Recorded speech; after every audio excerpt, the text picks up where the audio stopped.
Alors bonjour à tous et bonjour à toutes et bienvenue. Donc aujourd'hui nous nous retrouvons pour l'installation, la configuration et puis pour que je vous explique un peu comment fonctionne un firewall qui s'appelle Comodo Firewall. Donc c'est un logiciel qui vous permettra de bloquer disons les flux entrants et sortants qui ne sont pas normaux, de bloquer éventuellement des trafics interdits, des choses comme ça. C'est pas un antivirus, puisqu'un antivirus cherche des virus dans votre PC. Comodo Firewall, c'est un firewall, quelque chose qui va vous permettre de gérer les flux entrants et sortants. Donc pour le télécharger, vous allez sur le site de Comodo.com, dans Produits, et dans Produits, vous cliquez sur Produit Comodo Firewall. En bas à droite, téléchargement gratuit, donc vous cliquez dessus. C'est un logiciel qui est plutôt conséquent, il fait une taille de 127 mégas, et vous avez donc un installeur qui est téléchargé. Donc c'est normal, il va extraire, voilà. Donc vous choisissez la langue. Donc là vous arrivez sur la page pour les options supplémentaires à installer. Donc les deux du bas j'en parlerai pas parce que je ne les utilise pas personnellement. C'est celle du haut dont je voudrais vous parler un peu plus longuement. Simplement vous savez quand vous vous connectez à un site internet comme Google pour une recherche ou quelque chose comme ça, ou un autre site, vous devez obtenir l'adresse IP. Ça c'est fait par les serveurs DNS en fait à qui vous envoyez le nom du site et eux ils vous répondent avec l'IP. Donc en fait le fait d'utiliser les serveurs sécurisés de chez Comodo, ça vous permet de protéger en fait ces requêtes d'IP de personnes qui voudraient les voir. Bon, c'est un supplément de sécurité, c'est pas ça qui va vous rendre complètement invisible lors de votre navigation, mais bon, c'est toujours ça de prix. Après, pourquoi est-ce que parfois je ne le coche pas? C'est simplement parce que quand vous êtes mobile et que vous vous connectez à des réseaux Wi-Fi, il ne faut pas oublier que les administrateurs des réseaux, quels qu'ils soient, peuvent définir des plages d'IP ou des IP qui sont interdites. Et si l'IP du DNS de chez Comodo est interdite sur le réseau, vous ne pourrez pas vous connecter de manière sécurisée. Et le problème, c'est que votre PC cherchera à se connecter au DNS, il va se faire booter par le réseau, par la politique de sécurité du réseau. Dans ce cas-là, vous devrez, si vous voulez réussir à vous connecter à Internet, faire un clic droit sur votre panneau de configuration, modifier les paramètres de la carte et tout ça, pour remettre en fait le pare-feu à défaut. Donc je vous conseille de le cocher si vous êtes chez vous, vous voulez de la sécurité. Par contre, si vous êtes mobile avec un PC portable et que vous avez des réseaux Wi-Fi auxquels vous voulez vous connecter assez souvent, je vous déconseille de l'utiliser. Ça peut rapporter plus de complications qu'autre chose. Donc une fois que vous avez terminé, vous cliquez sur Accord à installation et on se retrouve juste après avoir redémarré votre PC, puisqu'il faut redémarrer le PC pour valider Comodo. Alors après avoir installé et redémarré votre PC, Comodo s'affiche donc comme ça, une fois que vous avez double-cliqué sur le lien. C'est une page sur laquelle on retrouve beaucoup d'informations. Donc sur la première page, qui est la page de sommaire, vous trouvez deux blocs, le bloc pare-feu et le bloc défense plus. Le bloc défense plus, pour dire tout de suite, en fait, c'est ceux qui surveillent les fichiers et les programmes qui s'exécutent sur votre PC. Donc si vous cliquez sur les fichiers, le petit nombre qui se trouve à côté de fichiers inconnus observés par exemple, ce sont le nombre de fichiers qui sont inconnus et qui sont observés par le logiciel. Les programmes dans la sandbox juste en dessous, sandbox on reviendra dessus juste après, et les intrusions qui ont été détectées. Pour le pare-feu, c'est plutôt ce qui nous intéresse, c'est vraiment tous les flux entrants et sortants sur votre PC qui sont référencés ici. Donc, vous avez le nombre de connexions sortantes, le nombre de connexions entrantes, et à droite vous avez les programmes qui utilisent ces connexions entrantes et sortantes. Par exemple ici, Dropbox et SVCH Host. Donc en fait, si vous cliquez sur le nombre à côté de connexions sortantes, vous avez donc le nombre de connexions sortantes qui s'affichent, donc les connexions actives. Si vous cliquez sur un programme, ça donne le même résultat. Donc vous voyez les connexions qui s'exécutent. Si vous avez des doutes, puisque vous pensez que vous avez attrapé un virus sur votre PC, qu'un virus s'est installé sur votre PC, si vous ne voulez pas que, comme très vite ça peut être un hacker qui depuis le virus va se connecter à votre PC et retirer des informations, des choses comme ça, la meilleure chose à faire c'est de couper l'internet de votre PC, juste de votre PC. Donc dans ce cas là, ce que vous allez faire c'est cliquer sur arrêter tout le trafic. Ça va juste bloquer toutes les portes de votre PC, donc ça veut dire tous les ports en fait de connexion. Et pendant ce temps-là, ça vous laisse le temps de regarder à l'intérieur de votre PC s'il n'y a pas un virus, de lancer une analyse de l'antivirus ou des choses comme ça, ce qui vous permettront de savoir si vous êtes infecté ou pas. Le gros intérêt, c'est que un pirate qui aurait affecté votre PC avec un virus, tout simplement pendant ce temps-là, il ne peut pas accéder à vos informations. Il ne peut pas communiquer avec votre PC puisque toutes les connexions sont coupées. Donc pour moi c'est une très bonne chose à faire, c'est un très bon réflexe à avoir, sans tomber dans la paranoïa non plus.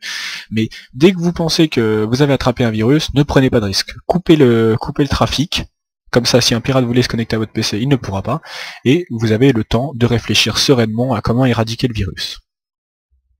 En haut vous avez bloqué tout, alors si vous avez décliqué, enfin réautorisé le trafic, vous avez le mode sécurisé, donc là c'est là qu'on retrouve les politiques de sécurité. On va en parler plus loin, donc je m'étends pas dessus, mais vous pourrez les réguler ici, donc c'est pour vous. Et la même chose on a pour Défense Plus. Si on passe au pare-feu, vous pouvez faire pas mal de choses. La première c'est afficher les événements du pare-feu. Donc là c'est tous les événements et les actions qui ont été entreprises pour bloquer les flux entrants sortants par votre pare-feu. Donc vous avez le programme, l'action, est-ce qu'il a été bloqué, est-ce que l'action, le téléchargement, on a demandé si c'était autorisé, le protocole, la source, le port source, la destination, quel était le port de la destination, et la date, des choses comme ça.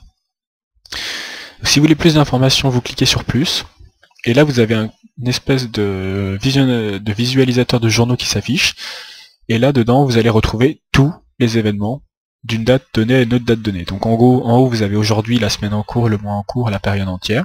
Donc période entière c'est depuis que vous avez installé. Donc vous allez voir les programmes, vous allez retrouver toutes les informations, le mois en cours, des choses comme ça. Sinon vous pouvez choisir avec le filtre de date en bas à droite, en bas à gauche. Et oui, la droite et la gauche et la droite ne sont pas au même endroit. En bas à gauche, vous allez retrouver les dates qui vont vous permettre de faire un filtre en fait. Vous allez pouvoir choisir par exemple entre le 9 décembre et puis le 25 janvier ou des choses comme ça.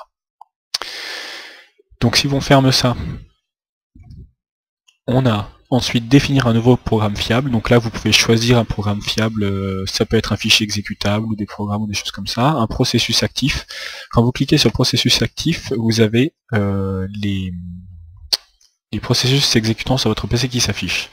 Alors ce sont les mêmes processus qui s'affichent lorsque vous appuyez sur CTRL Maj échappe ou vous faites CTRL Alt Sub gestionnaire de tâches Windows.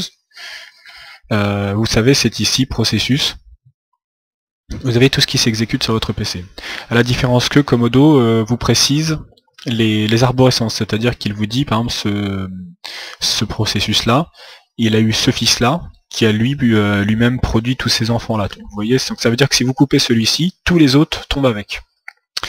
Donc ça vous permet aussi de voir si un programme virus lance une connexion et qui crée plein de connexions, plein de processus à la suite, faites très attention. Voilà, donc ça c'est pour autoriser un programme. Vous pouvez bloquer un programme juste en dessous. Stratégie de sécurité réseau, donc c'est là qu'en fait on va donner les règles en fait pour gérer la sécurité dans le réseau. Alors bon, c'est assez pointu, c'est présenté simplement, mais dès que vous voudrez modifier ces règles, ça deviendra assez pointu.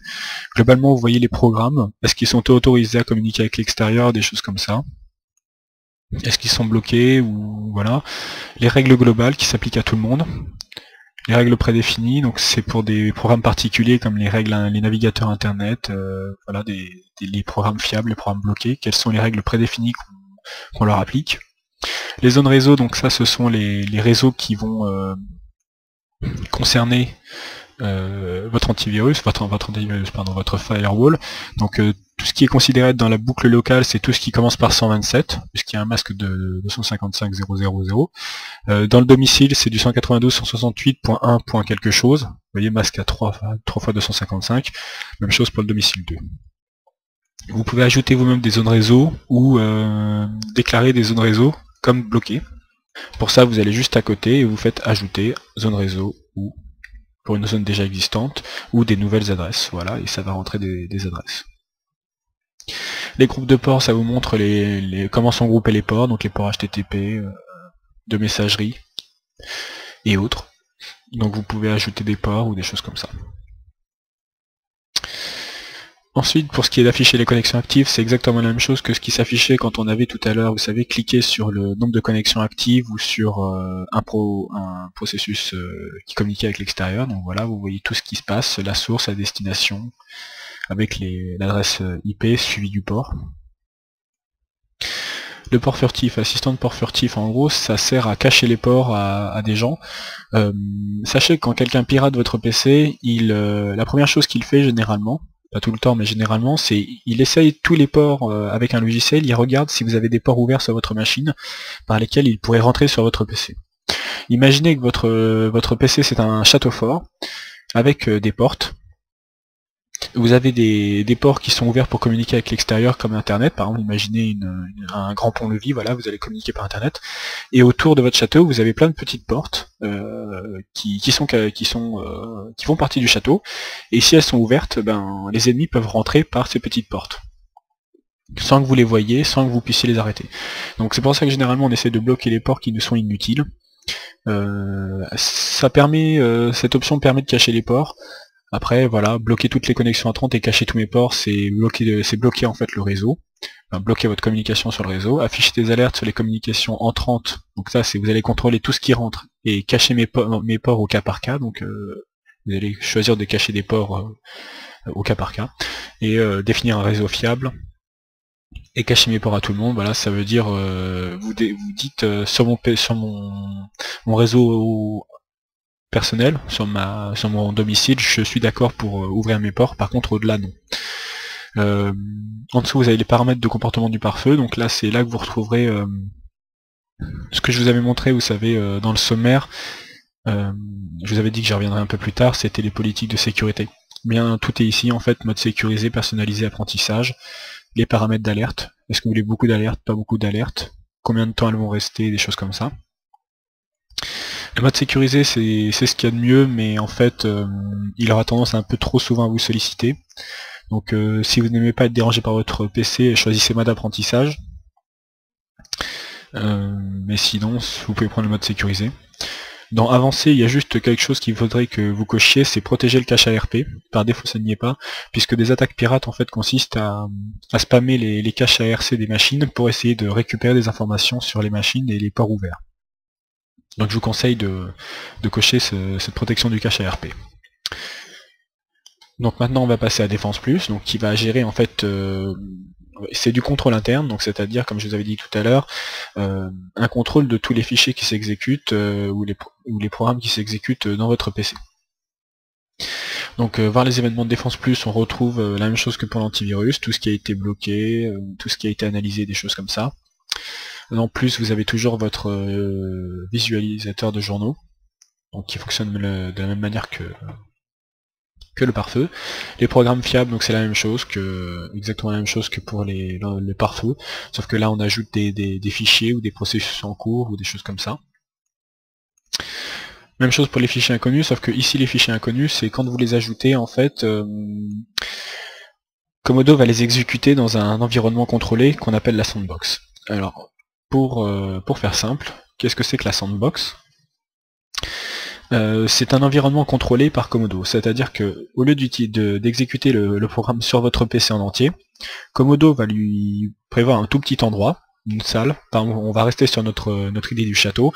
Vous avez votre château qui est votre PC, vous n'allez pas laisser un programme se balader partout dans le château comme ça. Vous allez lui donner une seule petite salle dans laquelle il va vous montrer ce qu'il fait. Donc Komodo va surveiller le comportement du fichier dans une petite salle de votre château, et s'il est détecté comme fiable, il pourra dire bon bah c'est bon, tu peux te promener dans le château. Par contre, s'il n'est pas fiable puisque c'était un virus ou quelque chose comme ça, il va dire tout de suite on l'arrête, et puis comme il est dans une salle et qu'il ne peut pas sortir de la salle, il sera arrêté automatiquement. Bon, c'est une expression imagée, mais au moins vous comprendrez bien comment ça fonctionne. Donc exécute un programme dans la sandbox, donc voilà, j'y viens juste pour dire que vous cliquez dessus, vous spécifiez le programme et puis il sera exécuté dans la sandbox, donc dans l'environnement contrôlé. C'est comme les fichiers inconnus, sauf que c'est au cas par cas. Stratégie de sécurité, donc là c'est la même chose que pour le pare-feu, donc là vous avez les règles prédéfinies qui sont spécifiées, donc si vous venez les modifier, ça devient pointu, donc je pense que vous saurez vous débrouiller avec, surtout que c'est très intuitif. Mais bon, c'est là que vous aurez les règles de sécurité de Défense Plus. Il nous restait à voir la liste des processus actifs, donc ça on l'avait déjà vu tout à l'heure. Ça vous permet en fait de voir tout ce qui s'exécute sur votre PC en tant que processus, et les arborescences. Et les paramètres de Défense Plus, voilà, c'est comme dans le pare-feu, c'est tout ce qui va être le mode de sécurité. Vous pouvez aller jusqu'à paranoïa. Voilà, tout ce qui n'est pas dans la stratégie est reporté, sinon voilà. des petites options supplémentaires, bon, qui sont très intuitives. Vous pouvez tout laisser en fait, vous pouvez tout laisser par défaut avec le mode sécurisé ou apprentissage. Avec Komodo, c'est déjà très bien. Le contrôle d'exécution, la sandbox, donc est-ce qu'elle s'est activée ou pas. Ah non, pardon, la sandbox c'est juste à côté. Le contrôle d'exécution, donc là, c'est contrôler en fait en permanence les fichiers qui s'exécutent sur votre PC. C'est une force de Komodo aussi, c'est qu'en fait il va regarder tout ce qui s'exécute dans la mémoire de votre PC et en permanence il va vérifier que c'est ok en fait, que c'est valable, hein, que c'est pas un virus. Donc il bloque ce qui rentre et qui est méchant, et il contrôle en permanence ce qui s'exécute à l'intérieur pour pouvoir détecter des virus. La sandbox, est-ce qu'elle est activée ou non? Donc bon, je vous ai parlé de la sandbox, voilà. Et le paramètre de surveillance, donc là-dedans, c'est là-dedans que vous retrouverez les paramètres généraux. On termine par le dernier onglet plus, préférences. Donc là, c'est tout ce qui va toucher à l'apparence, aux journaux ou des choses comme ça. Dans journaux, vous pouvez spécifier combien de mégaoctets vous voulez consacrer aux logs. Vous savez, les logs qu'on avait vus dans le calendrier tout à l'heure, qui vous disaient tout ce qui s'était passé sur votre PC. Donc plus la taille est grande, plus votre journal sera complet et sur une grande durée. Inutile de dire que si vous êtes administrateur réseau, cette valeur-là, il faut qu'elle explose le plafond, en fait, si je puis dire, puisqu'en fait, il vous faudra toutes les connexions sur une très grande durée, en fait. Surtout que légalement, je crois que si vous voulez vous servir de log, en fait, aux yeux de la loi, vous pouvez utiliser jusqu'à plusieurs années, normalement, des logs il y a jusqu'à plusieurs années, voilà. Donc, n'hésitez pas à monter cette valeur si vous êtes administrateur réseau. Connexion si vous avez des proxys particuliers, et les mises à jour, bon ça c'est les mises à jour de Komodo. Gérer les configurations, donc ça c'est quand vous faites des configurations personnelles, hein, donc généralement elles s'afficheront ici, vous pourrez les gérer ici. Diagnostic, c'est vérifier que le pare-feu que le pare-feu fonctionne bien, s'il vous donne une erreur, savoir pourquoi.